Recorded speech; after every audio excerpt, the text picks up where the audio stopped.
قضاء نقنيسية ترى صعب يا ذهب مع إنسان أو مع صح عيال صح واي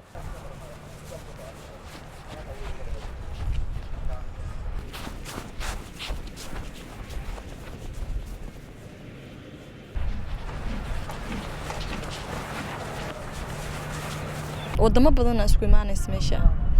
sida Jamaica kale inta war ma soo koobi karo laakiin waxaan rajaynayaa inaan soo dhex muuqdo wadamadaas badan ka soo qayb galayaan insha Allah wallahi horta isku wax man horta training man dadkaas training kooda horta si dal fil wanaag fiican yihiin waayo waa dad xoog leh ma sha Allah waa dad xoog leh aniga ma ka liidana ma sha Allah training subaxii kala baa sameynaa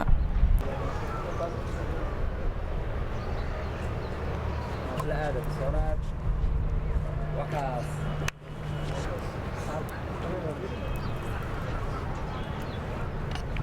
يا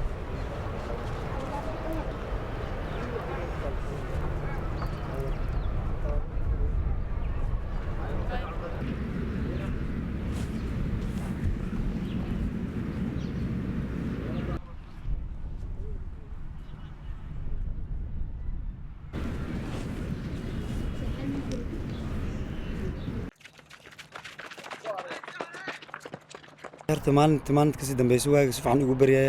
shalay meeshan almeetida aan qaadanay maanta ka sii fiicanahay haddana waxaan rajaynayaa ciyaarihii oo intaad ku qaaday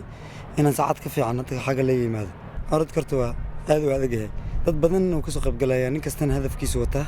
nin kasta wuxuu rabaa inuu guul la yimaado marka aniga tayda waxa weeyaan horta inaan horta guusha qaada aan doonayaa guusha way fara badan tahay marka guusha inaan la qaado ma ahan kaalinta koowaad kala xagga saddexaad afraad ma ahan saacadaada hore ku taal haddaad jibiso guul ay ku tahay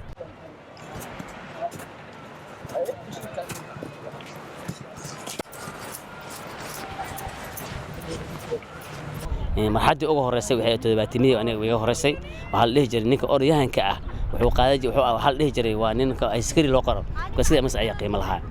xilliga aniga aan soo beerayay waa 84 ilaa 80 oo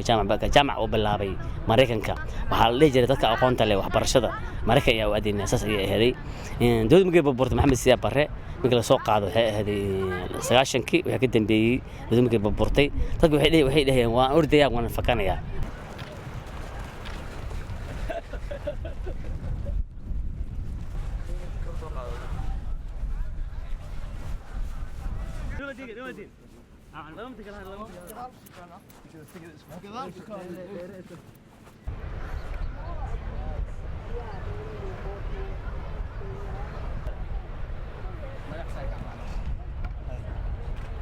garoonkeena waa garoonka caadiga ah u jeedaan nooma saarno roog waxyaabaha macna facility-ga naga maqan waxa kamid ah roogi oo naga maqan inta badan ilmaha marka aan tababar siino ama aan tababar u sameeyno ku dhaawacma dhulkii oo carra ah dhagax ah haddana aanan haysan roogi in badanna aan la xiriirnay hay'ado badan ilaa haddana aan rajo leenahay laakiin waxba naloo qabanin